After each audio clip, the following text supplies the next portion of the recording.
Another view point के सभी दर्शकों को दीपक पांडे का नमस्कार। जो लास्ट वीडियो में हमने कम्युनिकेशन की थी, आज हम उसका एक मेन सेगमेंट उठाने जा रहे हैं। Residential segment of real estate. Residential में सेल कैसे करनी होती है। सबसे पहले तो ये इम्पॉर्टेंट है कि रेजिडेंशियल के बहुत सारे पार्ट्स हैं। इसमें अपार्टमेंट्स आ जाते हैं, हाई राइज ग्रुप हाउसिंग आ जाती हैं, इसमें डुप्लेक्स आ जाते हैं, विला आ जाते हैं, इंडिपेंडेंट प्लॉट्स आ जाते हैं, इसमें रो हाउसेस आ जाते हैं, इसमें फार्म हाउसेस आ जाते हैं। तो रेजिडेंशियल का भी काफ़ी बड़ा सेगमेंट है। लेकिन जनरली जो सेल्स करने के लिए, आपको क्लोज करने के लिए जो कम्युनिकेशन रिक्वायर्ड होती है, वो सभी में लगभग सेम होती है, एक दो चीज़ों को छोड़ के। तो जो डिफरेंस ऑफ कम्युनिकेशन है, उनको आप अलग से चार्ट आउट करेंगे। बेसिकली आज मैं बेसिक फंडाज बता रहा हूँ। जब आप रेजिडेंशियल प्रॉपर्टी की सेल करते हैं तो आपको किन चीज़ों का विशेष ध्यान रखना होता है। तो दोस्तों, शुरुआत करते हैं कस्टमर के आने से। अब कस्टमर 2-3 फॉर्मेट्स में आता है। कई बार वो अकेले आ जाता है अपनी फैमिली के साथ, कई बार वो किसी कंसल्टेंट के साथ, डीलर के साथ आता है। तो वहाँ से शुरुआत करते हैं। कस्टमर आपके ऑफिस में आया, अब आपने उसको अटेंड करना स्टार्ट किया। मेरी चांद पे ध्यान मत दीजिए, जो मैं बता रहा हूँ उस पर ध्यान दीजिए। ऐसा है कि अब कस्टमर मान लीजिए डीलर के साथ आता है, तो अगर आप पहले ही प्रेजुडिस हो गए कि इस क्लोजिंग में हमें डीलर को कमीशन देना पड़ेगा, तो आपका जो बॉडी लैंग्वेज है, आपकी जो कम्युनिकेशन की जो ऑथेंटिसिटी है, वहीं फ़र्क पड़ जाता है। कस्टमर अगर डीलर के साथ आया है तो बहुत रिगार्ड के साथ उस डीलर को भी वेलकम कीजिए। साथ साथ में आप उस कस्टमर को भी सबसे पहले आप उसको कंफर्टेबल करो। उसके बाद जब वो बैठते हैं तो मुस्कुराते हुए कि सर आज कई दिनों बाद आए। आप डीलर से कम्युनिकेशन कर रहे हैं, अब आपने एक कम्युनिकेशन की सर आज कई दिनों बाद आए, निगेटिव हो गई। आपको कम्युनिकेशन ये करनी है कि sir thank you for coming, कई दिनों बाद आए, कई दिनों से दिखे नहीं। इसका मतलब वो डीलर उस साइट पे बहुत रेयरली आता है, इसका मतलब वो प्रोजेक्ट बहुत ज़्यादा सेल नहीं हो रहा है। तो सबसे पहले तो कम्युनिकेशन में अपने शब्दों का बहुत विशेष ध्यान रखो। उन लोगों को कंफर्टेबल किया, उनको चाय पानी के लिए पूछिए, और जैसे ही वो ईज़ आउट हो जाते हैं उसके बाद आप सीधे सब्जेक्ट पे आइए। क्या आपका इंटरेस्ट है, किस चीज़ को आप ख़रीदना चाहते हैं। तो बताएंगे कि हम यहाँ 2 BHK देख रहे हैं या 3 BHK देख रहे हैं।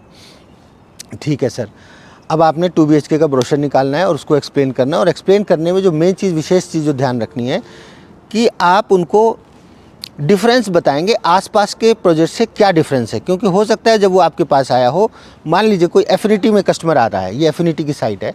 अगर कोई कस्टमर एफिनिटी में आ रहा है तो इसके आसपास ही अपटाउन स्काइला है, एमिनेंस है सामने, 3-4 प्रोजेक्ट हैं, अनंता का प्रोजेक्ट है पीछे, स्कॉन प्राइमा है। तो हो सकता है वो कस्टमर ने डीलर को फोर्स किया हो कि ठीक है, इवन दो आप कह रहे हैं कि एफिनिटी बहुत अच्छा बिल्डर है, ये एक टाइम पे एक ही प्रोजेक्ट बनाते हैं, प्रोजेक्ट को बड़ी शिद्दत से कंप्लीट करते हैं, वो सारा कुछ कस्टमर को पता है। लेकिन आप उसको कुछ डिस्टिंग्विश चीज़ बताएंगे कि ताकि वो आपके अपार्टमेंट में इंटरेस्टेड हो। फॉर एग्जांपल, जैसे आप उसको बताइए कि सर हमारे यहाँ बातों बातों में आपने पता कर लिया कि कस्टमर का प्रोफाइल क्या है, वो गवर्नमेंट जॉब में है या बिजनेसमैन है।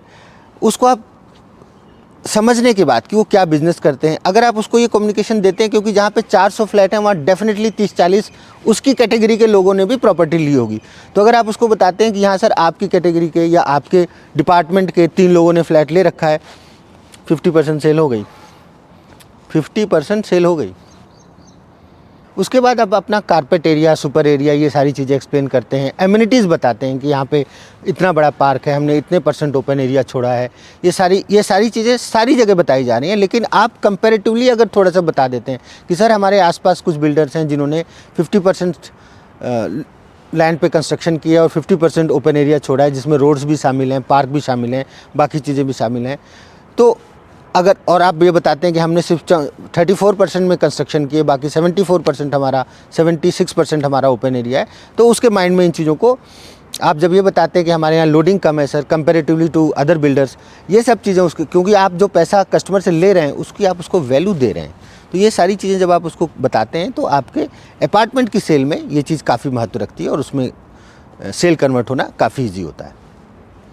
ग्रुप हाउसिंग एक सेगमेंट है जिसमें कि कलेक्टिवली बहुत सारे फ्लैट होते हैं, हाई राइज होता है, हर टावर में 2-2, 3-3 या 4-4 लिफ्ट होती हैं। आजकल कल्चर है कि कॉमन सर्विसेज काफ़ी अच्छी दी जाती हैं। इसके अलावा फिर जो नेक्स्ट सेगमेंट आता है वो आ जाता है फ्लोर्स का, जिसमें stilt +4, stilt +3, with lift, without lift की ऑप्शंस होती हैं। तो आइए मैं आपको बताता हूँ कि फ्लोर्स की सेल्स में क्या स्पेशलिटी और क्या चीज़ों का ध्यान रखा जाता है। तो अब हम दूसरा जो सेगमेंट होता है जिसमें हम फ्लोर्स की बात करते हैं, जिसमें स्टिल्ट +3 स्टिल्ट +4 होते हैं, कहीं लिफ्ट होती है कहीं नहीं होती है। तो आज मैं एक फ्लोर का एग्जांपल देने के लिए आपको अनंता ग्रुप के फ्लोर दिखाने आया हूँ। दोस्तों, फ्लोर और हाई राइज अपार्टमेंट्स की सेल्स में कोई बहुत ज़्यादा फ़र्क नहीं होता है, लेकिन कुछ बेसिक चीज़ें होती हैं जिनका फ़र्क होता है। सपोज़ कोई बंदा आपके पास फ्लोर लेने आया तो डेफिनेटली वो हाई राइज अवॉइड कर रहा है या उसका बजट कम है। फ्लोर्स की कॉस्टिंग काफ़ी इकोनॉमिकल होती है। फ्लोर्स में मेनली जो डिफरेंस होते हैं कंपैरिजन टू हाई राइज की कॉस्ट थोड़ा ज़्यादा होती है। हाई राइज के कंप्लीटेशन में थोड़ा ज़्यादा वक्त लगता है। फ्लोर्स बहुत जल्दी कंप्लीट हो जाते हैं। नॉर्मली कोई भी बिल्डर फ्लोर लॉन्च करता है तो वो साल से सवा साल के अंदर अगर शिद्दत से काम करे तो पोजीशन दे सकता है। तो इसका मतलब जब कोई कस्टमर आपके पास फ्लोर लेने आया है तो एक तो उसको पोजीशन जल्दी चाहिए, सेकेंड उसकी कॉस्ट की कुछ कॉन्स्टेंट्स हैं, प्राइसिंग को लेके उसके कॉन्स्टेंट्स हैं। थर्ड उसका जो इम्पॉर्टेंट मुद्दा होता है वो ये होता है कि वो हाई राइज में उनको फोबिया होता है, ऊपर की बहुत ज़्यादा ऊपर की लिफ्ट में जाना। ये भी कई रीज़न होते हैं जब लोग फ्लोर्स को पसंद करते हैं। फिर वही सारे फैक्टर यहाँ पे भी आते हैं कि आपका कारपेट एरिया कितना है, आपका सुपर एरिया कितना है। फ्लोर्स में एक और चीज़ बड़ी बेनिफिशियली कम्युनिकेट हो जाती है कि फ्लोर्स में नॉर्मली रूम साइजेस जो हम सेलेबल एरिया दे रहे होते हैं उसमें रूम साइजेस फ्लोर में अच्छे निकल आते हैं। फ्लोर में जो कॉमन एरिया की वेस्टेज होती है वो बहुत कम होती है, बिकॉज वो इस ढंग से डिज़ाइन किए जाते हैं। फ्लोर्स में स्टिल्ट पार्किंग का जो प्रावधान होता है उससे गाड़ियों को कवर्ड पार्किंग मिल जाती है। तो कवर्ड पार्किंग मिल गई लेकिन वो बेसमेंट में नहीं है, तो वो एक फैसिलिटी है जिसमें आप इमीडिएटली फ्लैट के नीचे आते हैं और आप अपनी गाड़ी उठा के निकल लेते हैं। जबकि जो हाई राइज होते हैं जिनमें बेसमेंट्स में पार्किंग है उसमें आपको बेसमेंट तक जाना पड़ता है। तो ये सारी कुछ चीज़ें हैं जिनको मद्देनज़र रख के कस्टमर आपके पास आया है फ्लोर ख़रीदने।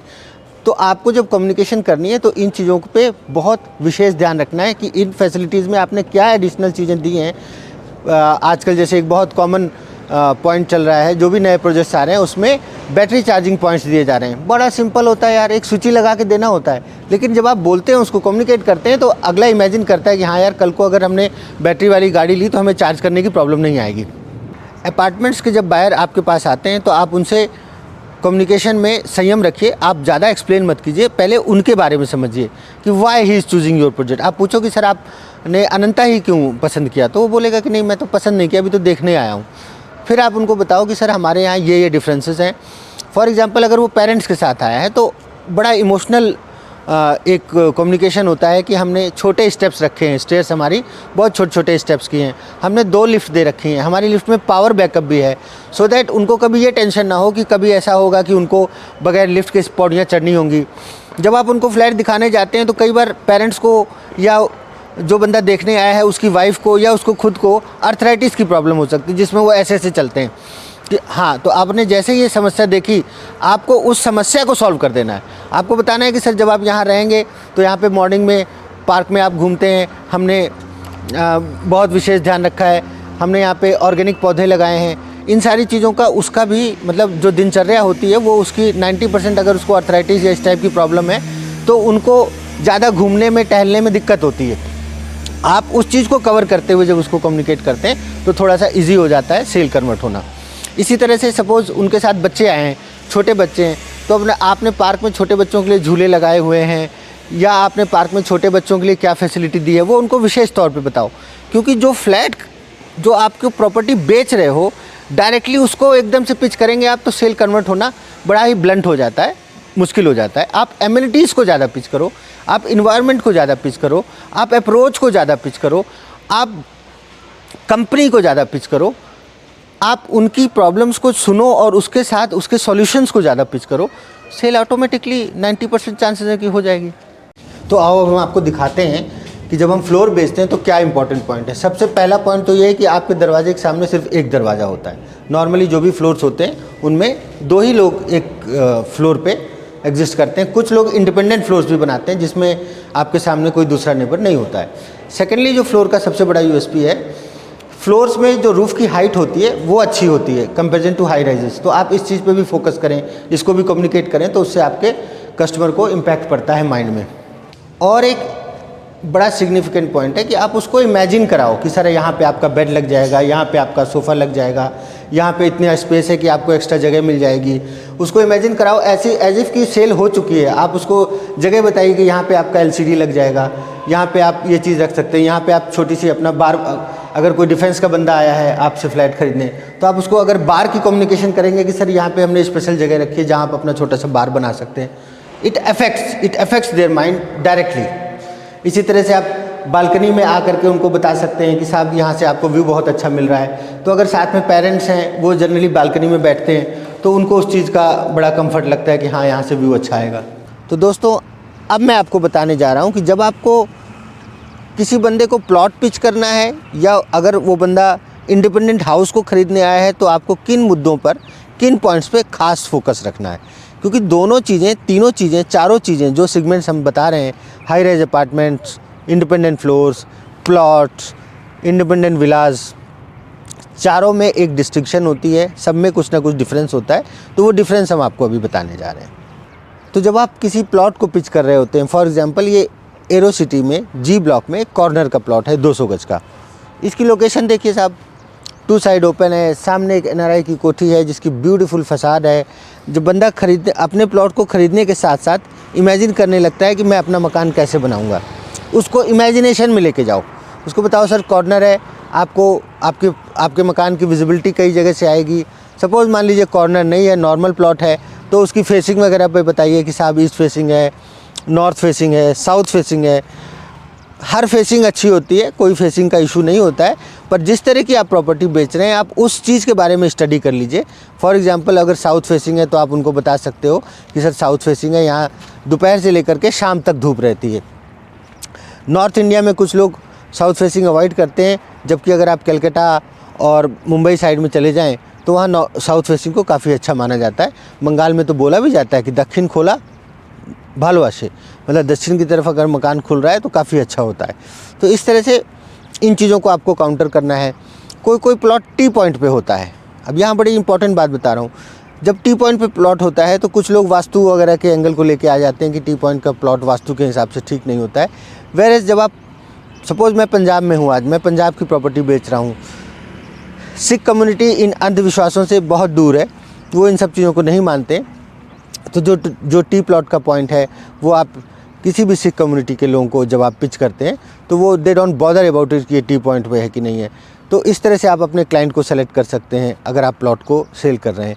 इसी तरह से प्लॉट में एक और प्लस पॉइंट होता है कि आप प्लॉट के साथ, अगर प्लॉट की सेल पिच करने के साथ अगर आप उस प्लॉट के ऊपर बने हुए 2-4 अच्छे मकानों का फसाड उसको दिखाएंगे कि सर ऐसा मकान बन सकता है, ऐसा मकान बन सकता है, तो बंदा इमेजिनेशन में चला जाता है। और जब कोई आदमी इमेजिनेशन में चला जाता है तो आप समझ लीजिए कि आपकी सेल होने की संभावना बहुत ज़्यादा बढ़ जाती है। इसी तरह से प्लॉट का एक और एंगल होता है जिसको एप्रिसिएशन पॉइंट ऑफ व्यू से भी कुछ लोग खरीदते हैं।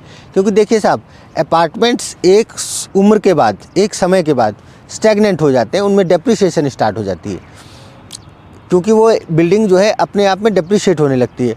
लेकिन ज़मीन कभी डेप्रिसिएशन के उसमें सिस्टम में नहीं जाती, वो हमेशा अप्रिशिएट होती है।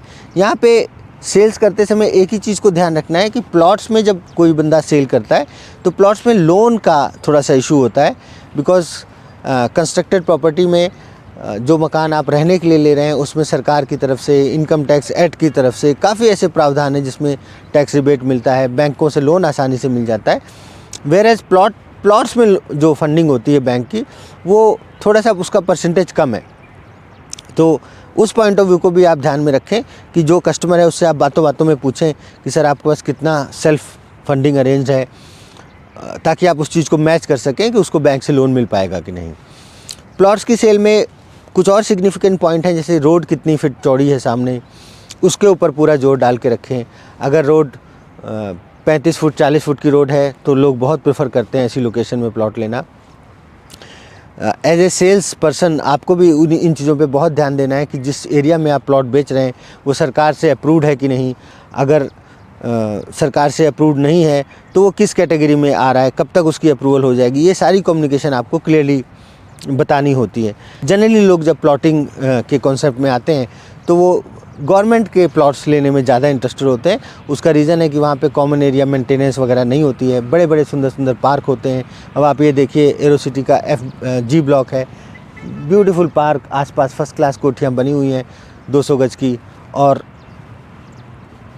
लोग प्लॉट ख़रीदते समय अपना मकान इमेजिन करते हुए यहाँ पे इन्वेस्ट करते हैं। तो उनको इमेजिनेशन दिखा करके, उनको समझा करके, उनको कल्पना बता करके कि ये चीज़ होगी फ्यूचर में, आप इन्वेस्टमेंट के लिए मोटिवेट कर सकते हैं। और प्लॉट्स की एप्रिसिएशन भी रेजिडेंशियल सेगमेंट में one of the best appreciation का स्कोप होता है प्लॉटिंग में। जो अगला सेगमेंट है वो है इंडिपेंडेंट हाउस या विला का। देखो भाई, प्लॉट खरीद के मकान बनाना एक अलग कम्युनिकेशन है। उसमें when you do the construction, आप क्वालिटी ऑफ कंस्ट्रक्शन पे कंट्रोल रखते हो, आप अपने हिसाब से 3-4 तरह के नक्शे बनवाते हो और उस हिसाब से आप उसकी कंस्ट्रक्शन करते हो। अब मैं बात करने जा रहा हूँ एक बने हुए मकान को जब आप सेल करते हैं, उसमें क्या आपको विशेष पॉइंट्स को ध्यान रखना है जो कस्टमर को इम्पॉर्टेंट लगते हैं। पहला पॉइंट है समय। मकान बना हुआ है, बनाने में कम से कम 6 महीने से साल भर का टाइम लगता है, तो आप कस्टमर को ये बताएं कि सर इसमें सबसे पहले तो आप अपना समय बचा रहे हैं, क्योंकि ये चीज़ जो हमने बनाई है ये सारी एक प्रोफेशनल टीम के थ्रू डिज़ाइन की गई, प्रोफेशनल टीम के थ्रू कंस्ट्रक्ट की गई। जो आपने उसमें मटेरियल यूज़ किया है उसका एक आप लिस्ट बना लीजिए और एक एक मटेरियल कस्टमर को बताइए कि हमने इसमें इस रेशो में सीमेंट यूज़ की, इस ब्रांड का सरिया यूज़ किया, इस तरह के हमने इस ब्रांड के हमने किचन के आइटम यूज़ किए, सैनिटरी फिटिंग्स जो दी हैं वो हमने किस ब्रांड की, वो सारा इनलिस्टेड होना चाहिए ताकि कस्टमर को हैंडल करते समय आप उन चीज़ों को एम्फेसाइज कर सकें कि हमने क्वालिटी के साथ इस प्रॉपर्टी को कंस्ट्रक्ट किया है। आपने कितने बेसमेंट में, कितने नीचे से आपने नींव उठाई है, आपने स्ट्रक्चर इंजीनियर से क्या उसमें डेवलपमेंट करवाई है, ये सारी चीज़ें आपके पास रेडीमेड होनी चाहिए, रेडी रेकनर की तरह से, ताकि जब कस्टमर पूछे, उसके मेन मुद्दे यही होते हैं कि एक बनी बनाई कोठी जो होती है उसमें कई बार कुछ प्रोफेशनल लोग होते हैं जो सिर्फ कोठियाँ बना के बेचते हैं, वो बहुत ज़्यादा बेसिक स्ट्रेंथ पे या उन चीज़ों पे ध्यान नहीं देते हैं। ये दुर्भाग्य की बात है। बट अगर आप कोई ऐसा प्रोडक्ट बेच रहे हैं जिसमें आपने इन चीज़ों का ध्यान दिया है और आप उस प्रोडक्ट को कस्टमर को बता ही नहीं पा रहे हैं, तो आपकी कोठी की सेलेबिलिटी में प्रॉब्लम आएगी। आपके पास बहुत इन्फॉर्मेशन ऐसी होती हैं जो लैक ऑफ इन्फॉर्मेशन की वजह से आपकी सेल ख़राब होती है। तो सबसे पहले वो इन्फॉर्मेशन गैदर करो कि आपने इस कंस्ट्रक्शन में किस आर्किटेक्ट से नक्शा पास करवाया था, कौन सा स्ट्रक्चर इंजीनियर था जिसकी आपने सर्विसेज ली थी। ये सारी चीज़ें मायने रखती हैं। कई बार कस्टमर उनसे क्रॉस चेक करना चाहता है तो वो कर सकता है। सेकंड, जो कोठी का दूसरा एंगल होता है, जब आप कस्टमर को कोठी पिच करते हैं तो आप उसमें ये बता सकते हैं कि साहब हमने इसमें सेपरेट एंट्री रखी है, जो कॉमन एरिया है उसमें हमने कैसे गार्डन्स डेवलप किए हैं। आप उसको इमेजिन कराओ कि ये देखो पीछे का एरिया, यहाँ पे आप अपने छोटे छोटे तुलसी के और फूलों के पौधे लगा सकते हैं। उनके साथ अगर फैमिली आई है तो ये सब बातें सुन के बड़ा इफेक्ट पड़ता है। अगर सपोज़ उनके बच्चे हैं इस एज में है कि वो 12-13, क्योंकि नॉर्मली जब कोठी कोई आदमी ख़रीदता है तो उसकी उम्र 45 साल से लेकर 55-60 साल के बीच की होती है। उसके बच्चे भी ग्रोन अप होते हैं। पूरे के पूरे कस्टमर्स जितने भी लोग आए सबको इन्वॉल्व करना है, सबके फ़ायदे की चीज़ बतानी है। बच्चों के फ़ायदे की चीज़ बतानी है कि देखिए यहाँ पे पार्क है, पार्क में हमने एक्सरसाइज के इक्विपमेंट्स रखे हुए हैं। फैमिली को कम्युनिकेट करना है कि मैडम यहाँ से बहुत नज़दीक आपके बच्चों का स्कूल बहुत नज़दीक है, आपके लिए यहाँ पे एक गवर्नमेंट का हॉस्पिटल बहुत नज़दीक है, एयरपोर्ट बहुत नज़दीक है। ये सारी जो कम्युनिकेशंस है ये बहुत रेलिवेंट होती हैं। और सबसे बड़ी कम्युनिकेशन रेलिवेंट होती है कि यहाँ पे आपको मेड्स और सर्वेंट्स मिल जाते हैं। तो ये सारी कम्युनिकेशन जब आप करते हैं तो कोठी की डील मैच्योर करने में काफ़ी सहूलियत रहती है। तो दोस्तों लगभग सारे पॉइंट कवर कर दिए गए हैं। अब आपकी ड्यूटी है कि आप इसमें जो मेन पॉइंट्स बताए हैं उनको पेन डाउन कर लीजिए, अपने नोट्स बना लीजिए। डिस्क्रिप्शन में हमने सारा डिटेल में दिया हुआ है, उसको समझ लीजिए। और चैनल को सब्सक्राइब करना बहुत ज़रूरी होता है। आपके जो कलीग्स इधर उधर कहीं जॉब करते हैं उनको भी आप ये शेयर करो ताकि उनको सेल्स करने में उनकी परफॉर्मेंस इंप्रूव हो सके। Okay then, all the best. अगले वीडियो में हम और आपके लिए ऐसी कोई जानकारी लेके आएंगे। धन्यवाद।